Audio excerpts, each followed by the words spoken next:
Hello guys, आप सभी का एक बार फिर से स्वागत करता हूं मैं आपके ही YouTube channel flying shooting zone में।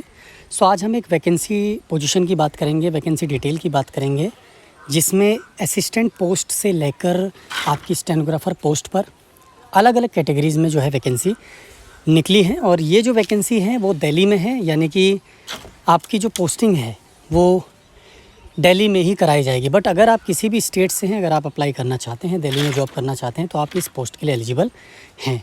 तो देखिए, इसका नाम है सेंट्रल संस्कृत यूनिवर्सिटी, जो जनकपुरी न्यू दिल्ली में है। ठीक है, तो चलिए वैकेंसी पोजीशन की बात करते हैं, आखिर किन पोस्टों पर वैकेंसी निकली है। तो इसमें आपकी असिस्टेंट पोस्ट क्यूरेटर लेवल 7 एक पोस्टें हैं, कॉपिस्ट की एक पोस्ट है, प्रोफेशनल असिस्टेंट लेवल 6 इसकी भी 3 पोस्टें हैं यूआर की, एक आपकी ओबीसी एक एसटी यानी कि 5 पोस्टें हैं। इसके बाद आप स्टेनोग्राफर ग्रेड 2 की देख रहे होंगे लेवल 4 यानी कि 2400 grade pay.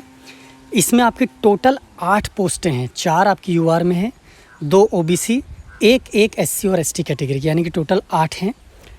Lower division clerk की बात करें तो टोटल 23 वैकेंसीज़ हैं, अच्छी वैकेंसीज़ हैं। 9 वैकेंसीज़ आपकी यूआर में, 2 ईडब्ल्यूएस में, 8 ओबीसी, 1 एससी और 3 एसटी कैटेगरी की। ठीक है, लाइब्रेरी अटेंडेंट की पोस्टें हैं जो 1 हैं, और एक जो है वो एससी कैटेगरी की है। इसके साथ साथ मल्टीटास्किंग स्टाफ की भी 24 वैकेंसीज़ है, जो अच्छे नंबरों में मानी जा सकती है। 8 वैकेंसी यूआर की, 2 ईडब्ल्यूएस, 10 वैकेंसीज़ ओबीसी की हैं, बड़ी अच्छी खासी वैकेंसी ओबीसी में, और 4 वैकेंसी एसटी कैटेगरी की। तो देखिए गाइज़, अगर हम मोड ऑफ़ रिक्रूटमेंट की बात करें तो ये परमानेंट पोस्टें हैं, और आपकी जो रिक्रूटमेंट है वो डायरेक्ट है, यानी कि आपका जो पोस्ट है वो परमानेंट मानी जाएगी। एनपीएस के तहत आपको सिलेक्शन दिया जाएगा, यानी कि जो न्यू पेंशन स्कीम है। और इसके साथ साथ अगर हम एज की बात करें तो स्टेनोग्राफर ग्रेड 4 के लिए जो एज रखी गई है वो 30 ईयर्स अपर लिमिट, और लोअर डिवीज़न क्लर्क के लिए भी 30 है, और लाइब्रेरी अटेंडेंट मल्टीटास्किंग के लिए भी 30 ईयर्स एज रखी गई है। ठीक है, अगर आप असिस्टेंट पोस्ट के लिए अप्लाई करते हैं लेवल 6 के लिए तो इसके लिए 35, और कॉपिस्ट के लिए अप्लाई करते हैं तो 35 ईयर्स जो आपकी अपर एज लिमिट है वो रखी गई है।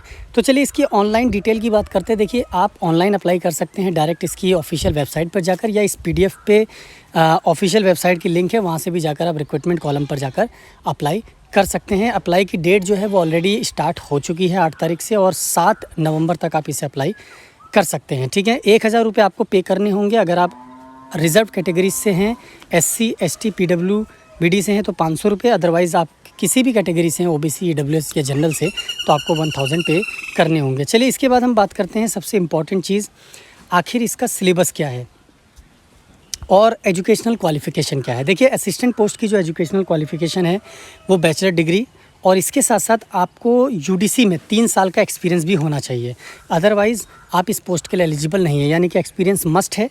और टाइपिंग स्पीड आपकी 30, अगर आप पहले से यूडीसी हैं तो आपकी ऑलरेडी टाइपिंग स्पीड होगी, क्योंकि आपको ये टेस्ट देना ही होता है।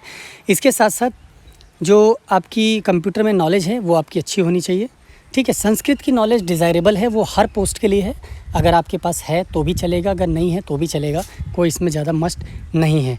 कॉपिस्ट के लिए जो पोस्ट रखी गई है वो पोस्ट ग्रेजुएट संस्कृत में रखी गई है, और आपको मैन्युस्क्रिप्ट जो है उसकी नॉलेज होनी चाहिए, और आपको देवनागरी स्क्रिप्ट जो है उसकी भी गुड और क्लियर हैंड राइटिंग आपकी होनी चाहिए।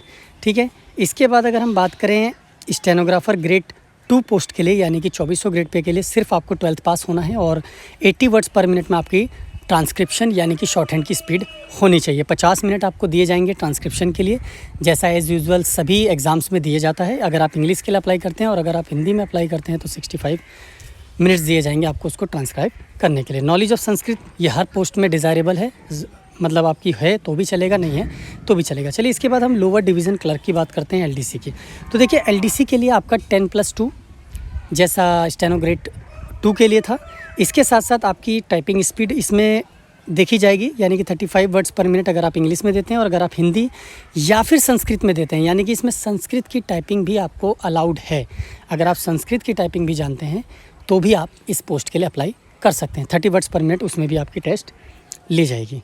ठीक है, चलिए मल्टीटास्किंग स्टाफ के लिए आपको सिर्फ 10th पास होना है, और अगर आपके पास 2 इयर्स ऑफ एक्सपीरियंस है तो भी चलेगा, अगर नहीं है तो भी चलेगा, डिज़ायरेबल में रखा गया है।